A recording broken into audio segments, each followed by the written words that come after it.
নমস্কার বন্ধুরা, তোমরা সবাই কেমন আছো? চলে এসেছি আজকে আরও একটি নতুন ভিডিও নিয়ে। আজকে আমরা আরও একটি সিনারি অঙ্কন করব। দেখো তোমরা সবাই, এবং তোমরা সবাই কমেন্ট করে বলো না কেন, সবাই প্লিজ কমেন্ট করে বলবে আমার ভিডিওগুলো কেমন লাগে তোমাদের। ঠিক আছে, দেখো আমরা একটি সহজ ঘর আঁকছি এখানে। ঘরের চালটি করে নিলাম, এবার তিনটে দাঁড়ি দিয়ে ঘরটা নিচে নামালাম। এখান থেকে সোজা একটা দাঁড়ি এইভাবে আমরা জলের পার করব। এই এই হালকা বাঁক দিয়ে আর একটা নামবে, হালকা বাঁক দিয়ে এই একেবারে টেনে দেবে। দেখো এবার এখান থেকে একটা সোজা দাঁড়ি, এই ডবল লাইন, এখান থেকে একটা সোজা দাঁড়ি, এই ডবল, এখান থেকে একটা সোজা দাঁড়ি, এর ডবল, এখান থেকে একটা সোজা দাঁড়ি, এর ডবল। দেখো আমাদের নদীর পার হয়ে গেল। এখানে আমরা আরেকটি এরম পার করে দেবো ছোট্ট মতো। এবার আমরা নদীর পাড়টি এভাবে জুড়ে দেবো। এখানে কিছু উঁচু ঢিপি আছে, এইভাবে ছোট ছোট উঁচু ঢিপি। এদিকে কিছু ঘাস। এখানে আমরা একটি গাছ করব, এইভাবে গাছের পাতাগুলো করে দেব।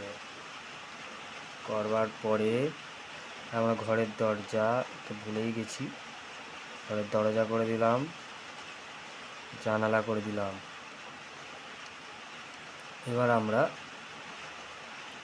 আকাশ করব, এই আকাশ করে দিলাম। পিছন দিকে কিছু পাহাড়,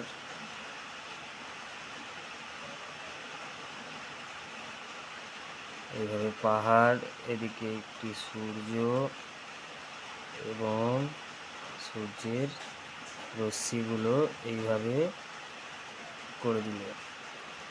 দেওয়ার পরে আমরা এখানে একটি ছোট নৌকা এইভাবে নিচের দিকে জুড়ে দেবে, জলের এইভাবে ঢেউয়ের দাগ টেনে দেবে। এখানে নৌকার চিলেকুঠি এই লাইনটা ডবল করে ঠেকিয়ে দেবে, চিলেকুঠির চালার ডিজাইন করে দেবে। এই এটা ভেতরের অংশ, এটা ডার্ক হয়ে যাওয়ার পরে জলের অংশগুলো এইভাবে ডার্ক দিয়ে নেবে, এইভাবে জলের ঢেউ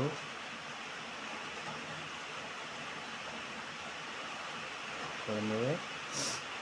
এদিকে কিছু ঘাস, এখানেও কিছু ঘাস, আকাশের ছোট পাখি, এদিকেও কিছু কিছু ঘাস করে দিলাম।